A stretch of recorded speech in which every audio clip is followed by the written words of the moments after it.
Hey friends, Shay here. So today I am here with an interesting little collab style video. So today my sweet friend Ashlynn over at Ashlynn Calee has picked out a TBR for me. So Ashlynn is a local friend here and I met her actually. She was a customer at Barnes & Noble, and being a bookseller, we got to know each other. And then we found out that we each had channels. And so we've kind of had this friendship growing. And then all of a sudden, I was talking to her. I'm like, I'm feeling kind of stuck with my content and maybe I need to do a collab or something. And she's like, well, what if I pick a TBR for you? I'm like, okay, I'm here for it. So she's picked out 3 books for me. So she sent me a little video. So we're going to watch that together. And I'll have it like down here in the corner for you so that you can see her cute, adorable face. And let's go ahead and see what she picked for me. Shay! Oh my gosh, I love you so much. And hello to Shay's amazing community and subscribers. I am so excited to be giving you some of my favorite books to read. And I'm especially honored because I feel like you just always have the best book recommendations. So thank you so much for just reading some of my favorite books. This is awesome. The first book that I have for you to read is called The 7-Year Slip. And as you can tell, I absolutely loved this book so much. This book has lyrical prose. It's absolutely beautiful. There's magical realism. And this is a romance. The main character, she is living in her late aunt's apartment, and she meets a man that claims to be living in the same apartment, and she finds out that he's actually from 7 years in the past, and she is technically 7 years in the future. And this man is her dream man, but she has to guard her heart and try not to fall head over heels for this man that is literally from 7 years in the past. It's so beautiful. It'll make you want to cry, but in the best way. And she knows I'm a crier. The next book I have for you is a romantasy. It's Trial of the Sun Queen. Okay. This book is one of my favorite books that I've read this year. It is so good, and I just really want to geek out with you about it because fair. I need someone to talk to about this book. It's amazing. And the second book is just as good, if not better. Basically, this is about 10 women who compete in a contest to become the Sun Queen. It is quite brutal, and it plays on the Hunger Games theme. I think you will really, really like it. And then, of course, there's the romance in it. So excited for that. And then the last one I have for you is called Lovely War. Okay. This book, you actually got this for me. I did. And I cannot thank you enough because you ended up buying me a book that ended up becoming one of my favorite books ever. I'm so glad. Thank you so much for that. I think you will really like this one. This is told from Aphrodite's point of view. I've heard that. She is put on trial and has to tell this beautiful love story that plays out throughout World War I. Wow, it is so impactful and it's beautifully devastating. I think you will love it, and it's really cool because she has some other Greek gods come in to be witnesses. So she has like Hades and Apollo. It's just, I love Greek things. A beautiful book, and I'm really excited. Yay! So thank you, Ashlynn. I'm so excited to read these. So I do already own the 7-Year Slip, and I thought I owned Trial of the Sun Queen, but I own the sequel. I got an arc of the sequel. So I need to pick up Trial of the Sun Queen, so book 1, and then I need to pick up Lovely War. I mean, these are all books that have been on my radar before. I mean, I already own 7-Year Slip. I have a lot of other friends that loved it. I love Ashley Poston's adult romances. I loved The Dead Romantics. So I had already picked it up knowing that it was on my radar of things that I wanted to read. So Ashlynn's just giving me that push to finally pick it up and read it, which I'm super excited about. And I love historical fiction, so I believe this love story takes place during like World War I and World War II, if I remember correctly on the plot. This is a young adult historical fiction, so I'm also very excited about that. And I love a good romantasy, so clearly this one was already in my purview and on my radar, so I'm very, very excited. So I think this is going to be a really fun little reading experiment for me. I'm probably going to read 7-Year Slip first, and then we'll move into the others. I'm going to maybe see if I can get the others through my library first, for that, just in case, because I am trying to cut down on my physical book buying. So I want to make sure I love them before I own them. But Ashley Poston was pretty much a given for me. So with that said, I'm going to try to track down these books, and let's get started with the 7-Year Slip. Hello. So it is actually the next morning now. I was just kind of getting ready for the day yesterday and having to get to work and stuff, so I didn't get a ton of time to read yesterday.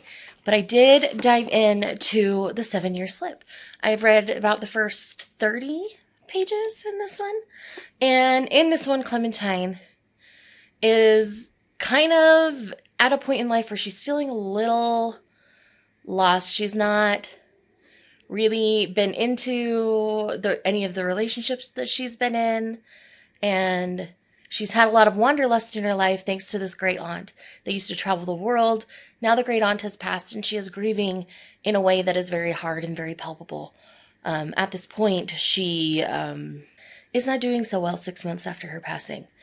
And she has now moved into her Upper East Side New York apartment, the great aunt's apartment. And she's like, my great aunt promised me this apartment was magical. Why hasn't it given her back to me? And so, like, the grief is very palpable here. So I want to make sure everybody knows that going into this. Just like with the Dead Romantics, grief is a big thing Ashley Poston's working with in this story. So I'm very excited to see where we're at. She did have a run-in with someone at a restaurant, and he called her Lemon, and her name is Clementine. And so I have a feeling that's going to be the guy in the apartment, but we'll see. So I'm very excited to see what is going to happen as we continue to dive in here. So far I'm liking it. It has that great Ashley Poston charm, but deals with heavy topics. So very excited to keep going. I have a little bit of time before I have to go to work today, so I'm hoping to get a little more read before I go, and then I will probably read a little more tonight. I'm off at 7, so I've got time tonight. It'll depend. I'm kind of on a Stardew Valley kick right now, so I might play some Stardew Valley with the spouse. Don't know yet. We'll find out. But anyhow, that's where I'm at currently, and I just wanted to give you a quick update that, yes, I'm really loving the setup, and I'm excited to keep going. So it's officially confirmed. I've read about another 30 pages, so I've read the first 7 chapters, and he is the guy that she ran into at the restaurant. The way he gets to the nickname Lemon is actually pretty cute, and I'm here for it. Like, it's a cute nickname for her, and yeah, I'm really enjoying this. It's really easy to just sink into this book and just enjoy. And that's a lot of what I love to read, is just books where you can like sink in, get lost in the story, and just enjoy it. So our male character's name is Ewan, and I really like him so far. He's in the 7 years in the past, the timeline that he's in where he meets Clementine. He's got this almost like golden retriever energy a little bit, and I kind of love it. And so it'll be really interesting to see how the 7 years have changed him in the present, because we know she's going to run into him again and know who he is now. And so it's going to be really interesting. So we'll see how it goes.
Okay, so I am now about halfway through the 7-year slip. They finally met up in the present time, and he is not happy about it, so I'm really interested to see how it's going to go from here. I'm very intrigued, and yeah, so I really love Ashley Poston's writing, so this was an easy pick, I think, for Ashlynn to pick for me. So I'm really enjoying it. I've got some time tonight, so I think I'm going to sit down and read for a bit. I have tomorrow off, so I'll probably finish it off tomorrow and start the next one after that, because I was able to get those library checkouts immediately, so I have a limited time frame in which to read these now. So very excited to continue with the 7-year slip. I don't like it when we fight, Lemon. Like, I'm kind of obsessed with him. Like, he's wonderful, and I really like him. And I'm really anxious to learn the reason why, like, he thought things were bad. But her, like, going to the restaurant and being like, okay, I gotta prove myself to you, like, that worked well for me. So, very excited. I'm probably just gonna read the rest of this today because I have the day off and I have the time and I'm feeling it, so let's go. He knows. He knows the secret of the apartment. He just asked her if he had found her 7 years ago, would she have believed him? And I'm just like, ah! Oh, I love this so much. Holy crap. Did Ashley Poston really just do that? Like, did she really give us that connection with 50 pages left? Really? That means Ewan knew the entire time because... This changes everything. Oh, I need the last little bit of this book to, like, fly by and fast.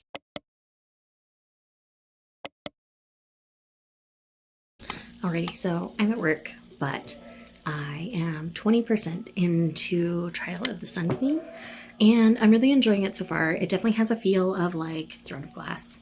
So if you love something like that, this might be worth giving a try. It might be a little too samey, though, so I'm trying to determine how I'm feeling about it. I'm not hating it at this point, but I don't know if I'll love it.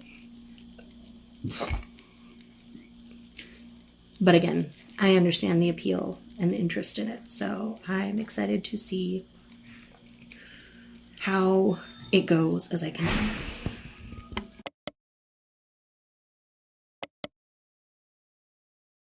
Okay, so time for another update. I'm now about halfway through Lovely War by Julie Berry, and I'm really enjoying it. This is a solid historical fiction. Definitely has a romantic undertone to it. We're dealing with the goddess Aphrodite. She's bringing in all these people associated with the Greek pantheon to tell the love story of these two couples that we're following during World War I. And it's so good so far. I love how everything's weaving together. I'm listening to it on audio, and the narrators are fantastic. We have some fantastic ones that I listen to other books of and really enjoy. One of them is the Spellmonger narrator. His name's John Lee. He's the Hades character, so I'm really digging it when he's narrating. And I am just really enjoying the story. Both love stories are very sweet. And the way that Ares, the god of war, is thrown into all of this works really well for me. I'm just really enjoying myself. And this one's a win so far. Again, you very much have to be okay with, like, war-based historical fiction. Because in that regard, it's not necessarily doing anything original. The plot in which these couples are along is fairly predictable at this point, but I'm not necessarily mad at that. I keep remembering that this is geared towards a young adult audience, not an adult audience, so I don't expect to be heavily surprised by any of that. But just the mechanic by telling it through the Greek god pantheon and how different pieces are weaving together has worked really well for me. So at the halfway point, I'm all in. I don't think this will necessarily be like a 6-star new favorite, like 7-year slip. I felt that one early on, and like I was all in, and just I savored that one because it was a 6-star. This is one where it's going to probably be a solid 5, unless it takes a weird turn in the second half, where it's one I would highly recommend, but it's not like a new favorite. I don't know. That could easily go into favorite territory. Right now, I'm not getting that impression like I normally would, but, you know, there's still time here. So we have one couple that meets before he goes off to war, and then we have one couple that's met while he's serving the war. The man in the second couple is a black man. He's very music oriented, and his perspective on life is really fantastic. I really love him. His name's Aubrey, and he's fantastic. Aubrey and Colette, I really love. And then our other couple is a very typical British couple based in a world war. So I'm really loving it. They meet a couple days before he ships out, and now they're going to be able to meet up again, and I'm very excited, and I hope it goes well. He's definitely changed in the war so far, so I wonder if that's going to have a negative impact on them. I'm assuming it will, at least a little bit. So we'll see. Anyways, I'm enjoying myself, if you can't tell in my rambling of the last 3 minutes. So see you guys probably on the other side of this one. I'm really enjoying it, so I'll probably just dedicate a lot of time to that today. Okay, friends, so here we are at the end of this video. First things first, I want to thank Ashlynn so much for picking out this TBR for me. It was really fun to have someone else take control of what I read for a minute, and I really appreciated the books that she picked for me. By the way, if you're here from Ashlynn's channel, hi, welcome. I hope you enjoyed your time seeing me haphazardly do this. I ended up losing a fair bit of footage on this one somehow. It either I was lame and didn't hit record, or everything got corrupted. It was one or the other of those things in various circumstances. So that's why the last half of this vlog isn't as full as the first. But I wanted to come here and do a proper wrap up, properly talk about everything with you, and then, you know, we can talk about how things went overall and what you can expect from me in the future. So let's talk about the first book I read, which was my 6-star read from this vlog, and that is The 7-Year Slip by Ashley Poston. Now, this one was a pretty easy sell. You saw my reactions to this one. I loved every stinking bit of it, and the reveals that Ashley Poston chose to share in the latter part of the novel that you saw me reacting to were a brilliant choice, which skyrocketed this one officially into 6 stars for me. It's been a couple of weeks since I finished this one, actually, so it still lives pretty rent-free in my head, and so that's a pretty good indicator that it really is a 6-star for me. So that hasn't changed, and I am so happy that Ashlynn picked this one for me, because I've had it for a while, and I just kept not picking it up, because I was afraid I wasn't going to love it. So Ashlynn pushed me to finally pick up something that I'd been waiting on and really excited about, and I loved every single second of it. If you've been sitting on this book, you definitely shouldn't. You shouldn't sit on any of Ashley Poston's adult works, in my opinion. They're not super smutty, so if you don't like a lot of smut, this is definitely a good author for you. Because if there is anything, it's 1 or 2 fairly short and brief things. It's not a big smutty thing, which is kind of hard to find in romance these days, if I'm honest. So for those of you who look for that, it gets harder sometimes. There are certain authors that you can gravitate towards, and Ashley Poston is definitely one of them. But I love you1. I love Clementine/Lemon, and I think about them a lot, and I think about their time in the apartment, the things they knew, the things they didn't, and it was just a beautiful thing, and I loved it so very much. So with that said, definitely pick this one up. This was definitely the biggest win of this particular vlog. The second book that I read, I barely told you anything about, and that is Trial of the Sun Queen.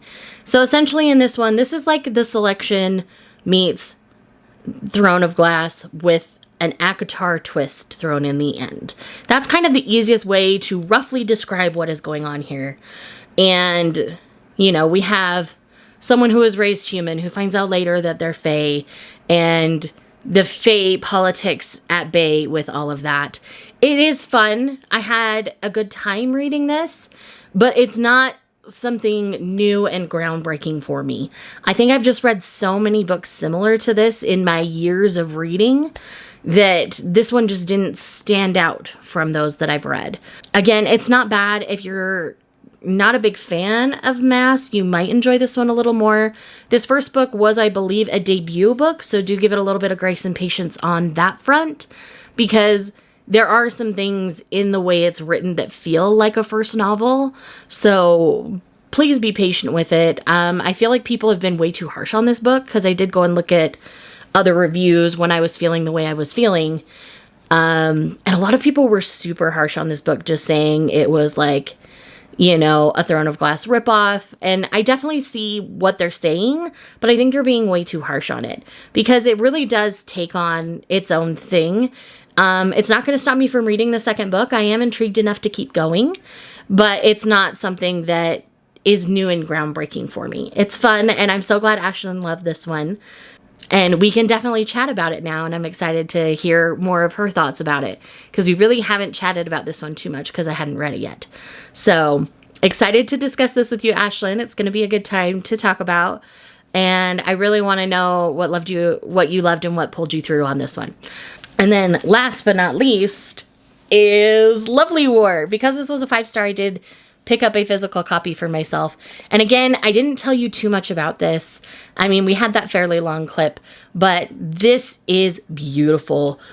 Telling a story of war through the perspective of the Greek gods was really smart of Julie Berry. I would love for her to do another story similar to this, while also pulling in the Pantheon with maybe a different piece of history, either further back or more recently.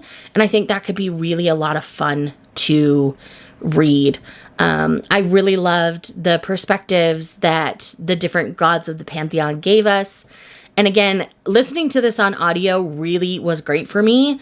I do intend to reread this and probably annotate it at some point. And I'll probably listen and just annotate as I go, because I've done that a few times with my annotations, and I've really enjoyed that, so that I can, you know, still listen to what's going on, but mark my favorite parts and important things and important pieces. But this is truly a wonderful historical fiction romance. Again, this is geared towards a young adult audience, so you might not necessarily be surprised by too much of what's going on here, but I really love that it brought in a man of color, and that we got his perspective and how that played out overseas, because I don't think that's talked about nearly often enough, because, you know, like, these white women were banned from even entering the camp. And so there was like this taboo element to the relationship going on there between Colette and Aubrey. And I really just loved this a whole lot. I would love to get more from Julie Berry. So whenever Julie Berry writes something else, I'm probably going to pick it up. I need to see if she's written anything else, because I really enjoyed her writing and her prose in this one. So again, another love, 5 stars. So considering Ashlynn only picked 3, the fact that 2 out of 3 were 5 or more stars, like, that says something. And I really love that we now, like, have this book in common. I bought it because she made me read it, and she bought it because I convinced her to at the bookstore. So I'm very, very excited and happy that we now have these books that we love absolutely in common. And I had the best time reading these books. And it took me a little longer to read Trial of the Sun Queen, just because I was struggling with bits of it. But anyways, thank you all so much for checking out this video. Again, if you're here from Ashlynn's channel, thank you so much. Welcome. I hope you enjoy and decide to stick around. I talk a lot about books and manga, and I tend to tell people when something's super smutty and when something's not, because I know that's something that Ashlynn's audience tends to pay attention to. So I do promise to clarify those kinds of things. So anyways, with that said, if you're here just because you love me, leave me a little orange emoji for Clementine. And if you're interested in seeing me do another video like this with Ashlynn, maybe where Ashlynn's actually in the same room as me, or maybe something with her husband, Ian, who also has a channel, let me know down in the comments below, and I will see you guys in the next one. Bye.